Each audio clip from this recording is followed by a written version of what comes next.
disturbs the Empress.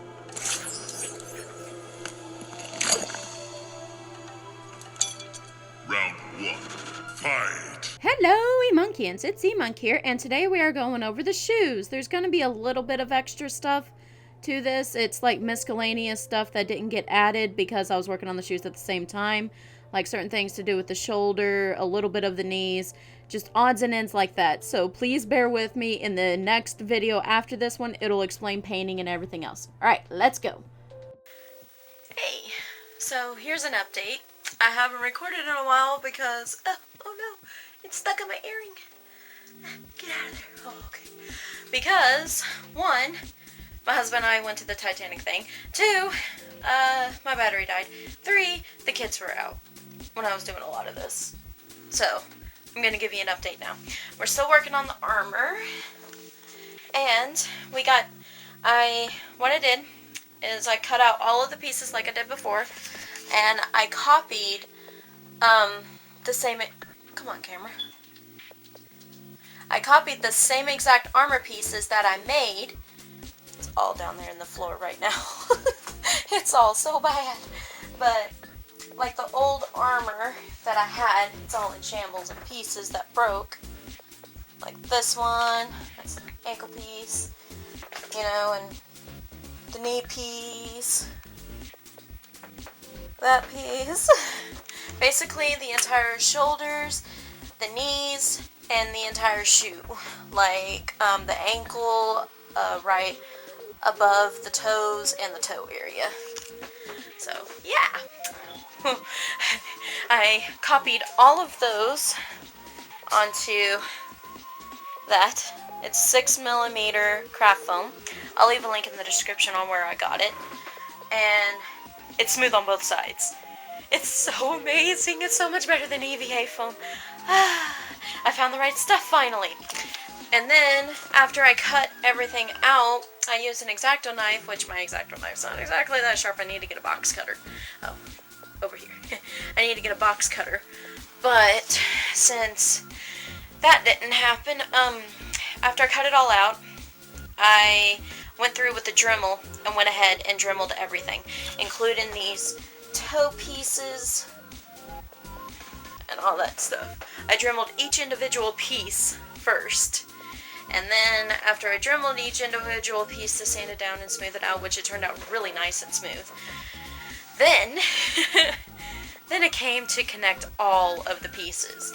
And like, I'll just give you an example. Okay. The foot. The foot is made of 4 different pieces. Each individual spike and, you know, the main foot thing. So, yeah. And what I did is I used concrete glue or contact cement, whatever you want to call it, and connected all the pieces after they've been smoothed out. And yeah. I haven't heat formed it yet. This is just the way it's done naturally. I put it up to my shoe to make sure it fit, and it did. I mean, it's the same size as my foot, so it should fit, you would think. So, after I concrete glued this one, and got all those pieces together, I'm going to go through and show you each individual piece to make it easier so you can see. Here's the above the toe. As you can see, above the toe. It goes right like that. How it sits on the shoe. It's like right below the ankle, but right above the toes. It's like your midfoot. And it's just this piece. And the way it's going to sit on your shoe is like that. It's going to look like that sideways. That's the rough shape of it. It all comes down to shapes. And then, this is the ankle piece.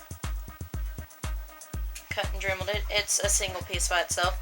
And I put hot glue in the middle to create a crease look. That way whenever it bends and wraps around my ankle, it has that crease look after it's painted.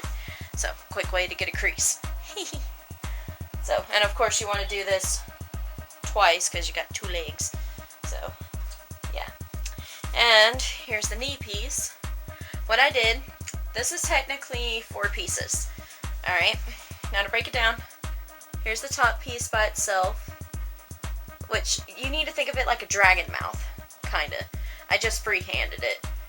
If I have time and if I'm able to, I'll try to make a template down below, but I can't guarantee it. Depends on time and stuff, but I might attempt it before I toss the other one out. But yeah, here's the top piece. This is the bottom piece. If you can, try to get these two to line up. My other one doesn't really line up, but that's okay. And then this is like a half moon piece on the end, on each end. And then you're going to contact cement both of these pieces to this one long piece. And that's how you're going to glue it. And I put hot glue where it's supposed to have a little crease horn thing right there, so I did that.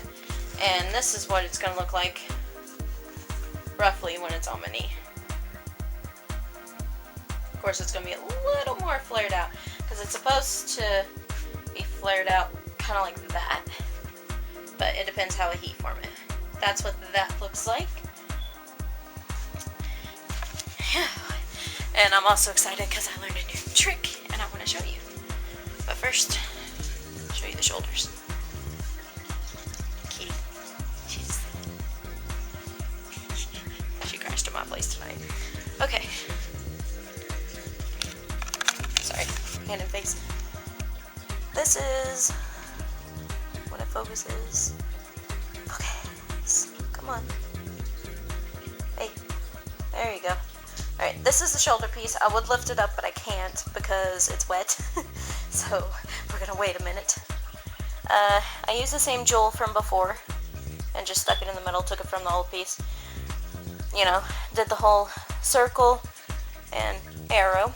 This is made out of, if you include the resin cast, 7 pieces total. Alright. It's just like before. This is all one piece. This is all one piece. That's a piece. That's a piece. That arrow's a piece. That circle's a piece. And that resin cast is a piece. Of course, contact cement the entire thing together to your size. I made it smaller this time so it's less bulky because that's a problem I had with it. It was a little too bulky. And for this, used a strip of hot glue. Just went like that to make all the corset boning this time because when I used foam paper last time, it rose up too much, so I used hot glue this time to create the indents because hopefully, I haven't tested this theory yet, so hopefully this works, but whenever I go to paint it, it'll all paint. Fingers crossed, guys. Okay, and on the edges here, where you see the black outline, which looks really good on camera, I used Tulip Metallics 3D paint, and it has this really, really small tip. Let me open it so I can show you. I got it all over my hands and my arm. I got it everywhere, so. And since it has such a precision tip, you just hold it down and you squirt along the edges. Because she has, I didn't notice this before, but I also ran out of a lot of time, which technically I have less time, but I don't know. I felt like if I'm going to redo it, I might as well concentrate on the details. But I went around the entire edges of the entire shoulder blade because I saw that she has these tiny little ridges that pop up. So, figured puffy paint over it. Hopefully it'll show. It's kind of like with a hot glue situation, so hopefully. The other thing I added beside the bone pieces, which is on the, you got it right here on the shoulder blades, and you got one on each side right there, a little closer to the jewel. Of course, you know you got the jewel, and I got a piece sticking to me. Alright, I'm gonna try to get to where you can see the lighting better. Okay. Of course you knew there was bone there, but I didn't see this before. Or maybe I did and I just ignored it. It goes out like a big arrow that's inside. Like this is supposed to be protruding out. That's why it's an extra piece. And this is supposed to be like an outline. Isn't that crazy? And it goes all the way down. See, I labeled all of my foam pieces so I knew what pieces connect to what. Because there was a lot of pieces. But yeah, that's what that looks like. And plan is to go over all of it with that puffy paint on the edges, the pieces that are supposed to. I'll have to look at her picture to double check those. So yeah, can't believe this is going on for 9 minutes. Okay, but the new discovery that I found out that I'm so excited about, the lighting. Whoops, I just dropped everything on the floor. Ivy still hasn't, like, Little Grey Bat still hasn't come and gotten her Christmas presents. I haven't seen her at all, and I just put them all over the floor. Anyway, okay, the new discovery that I found out, I tested this out in the past, not really on this particular stuff, but on Dante. I ran out of time to make the gun holster, so I made it out of cardboard and I sewed it in the machine. Yeah, cardboard actually goes in a sewing machine. It will actually sew cardboard. Imagine that. So, another tip for you. But, I'm like, hey, if it could sew cardboard, what if it could sew foam? Because the main problem I always see is that the Velcro or elastic or snaps, whatever you put on your armor piece, it just will not stay after so long. The contact cement just, like, it's amazing. I love this stuff, but after so long, it, you know, how it peels off, or, you know, you lose your straps and all this other stuff. So, for you cosplayers that have issues with that, I found a solution. Now, it's sewing, not hand sewing. I put my foam and the elastic in the machine, and the machine sewed it. It actually sewed all the way through the entire thing. And it was a ballsy move, so I figured, well, why not? Worst comes to shove, I have to glue it, right? So, yeah, I sewed all of my elastic pieces to my armor, and now there's no stress on it. I was trying so y'all can hear it, but I did it on every single armor piece you see here. I did it on the feet, I did it above the toe, did it on the ankle, I even did it on the knee, because that's what broke last time, was the knee. And the cool thing about it is, since I use black thread, I'm going to be plasti dipping it. So, it's going to get painted anyway, because even if the plasti dip doesn't coat it, the silver sure is going to coat it, and if that doesn't work, it's just a tiny bit of thread. I'd rather have my armor stay on me and put together, you know, if I want that look like she's got. And I use black elastic, by the way, because the rest of her shoe is black, like her legs are black, and the bottom of her shoe is black, except where all the armor pieces are, it's all silver. I'm still figuring that out, but that's another thing.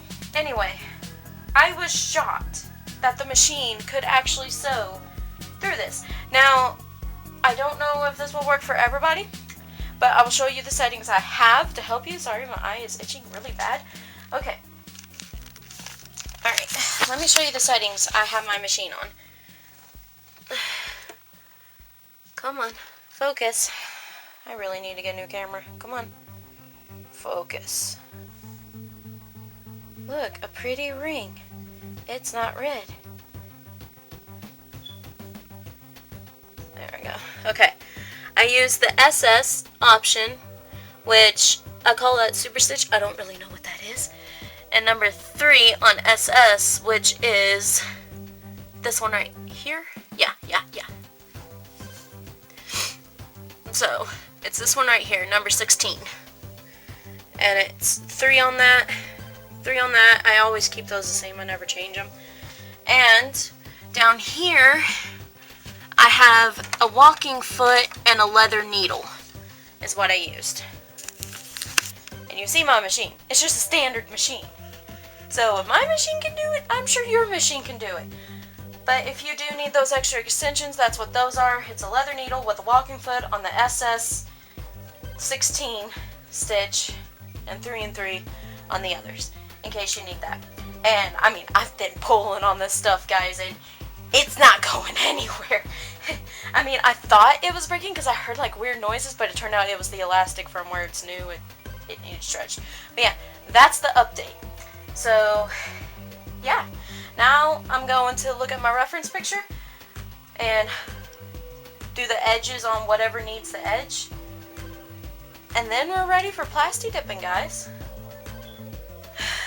After we heat form it, of course. Yeah, I'm excited. Alright, I'll come back with another update. I have my shoes here, which I don't know if I showed you all these or not. But they already have this design on it. I got it from Torrid. They're like $80 or $90 unfortunately, but I had a bunch of coupons and hot cash, so I just used that, and I only paid $10. Look at that heel. I'm so scared. But they're perfect, that way I don't have to make the wraps. This is going to give the look of the shoe already. Alright, I'm going to grab this.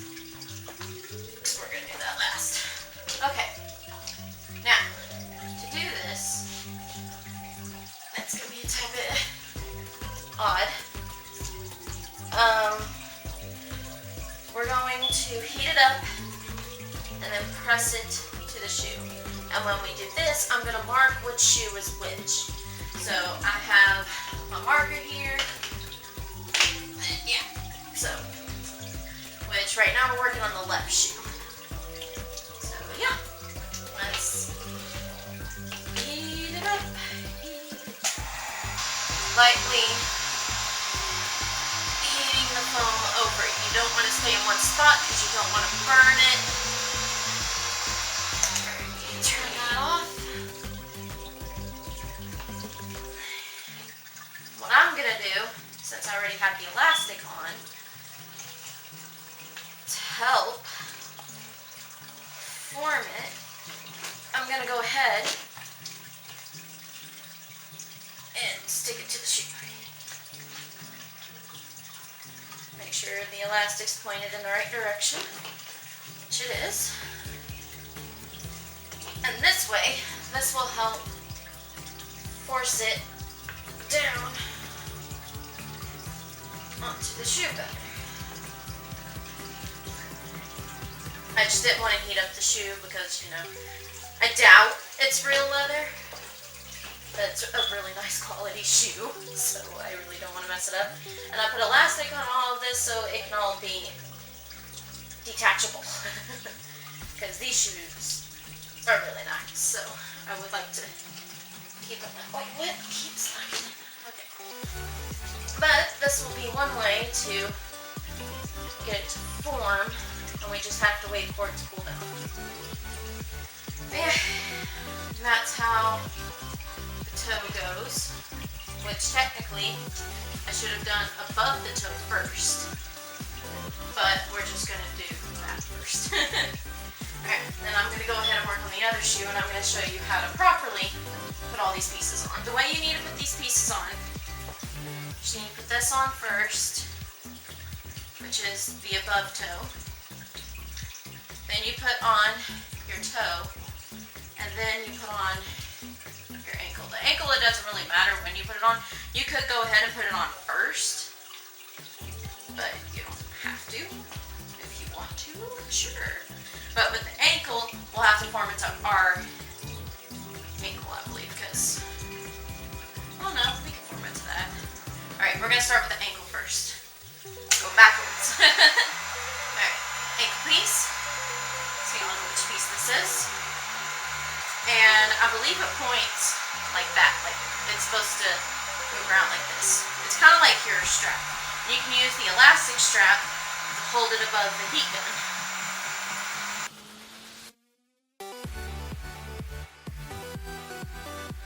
Now we're going to do the above toe piece. This shoe just needs a little help. Okay, now foot. That's about how it should sit. And that's what your shoe will look like.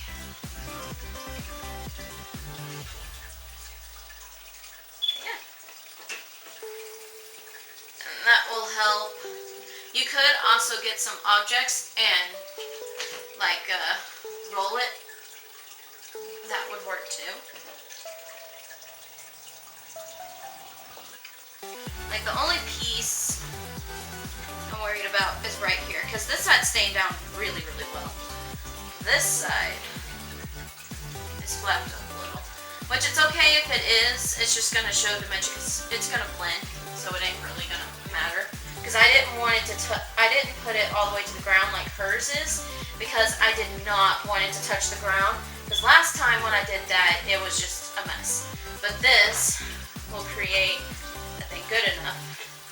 And we're gonna make a silver shoe cover, so that's what it should look like. Neat, huh? Alright, I'm gonna set that. There was a piece in the floor, I thought it fell off. Alright, and this is cooled. So, you pull it off of your shoe, it'll keep. I'm trying to angle it to where you can. You see that indent? That is the exact indent of the shoe. That's what we're shooting for. And yeah, that's basically what we're doing. Now we're going to repeat it for this shoe.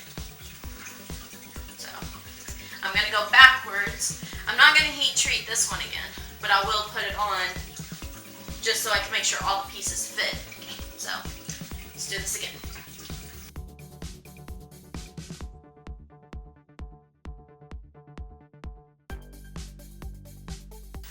This one, I did a quick over on that one, not too much though. I just wanted to form to the toe piece. Voila. And like I said, this one will be scooted down. I might have to tighten it.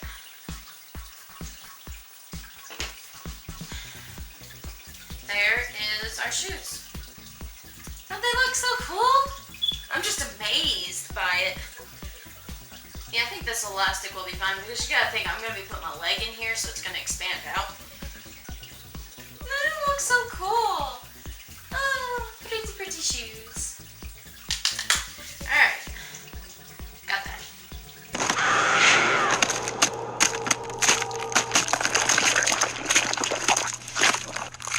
Mileena wins.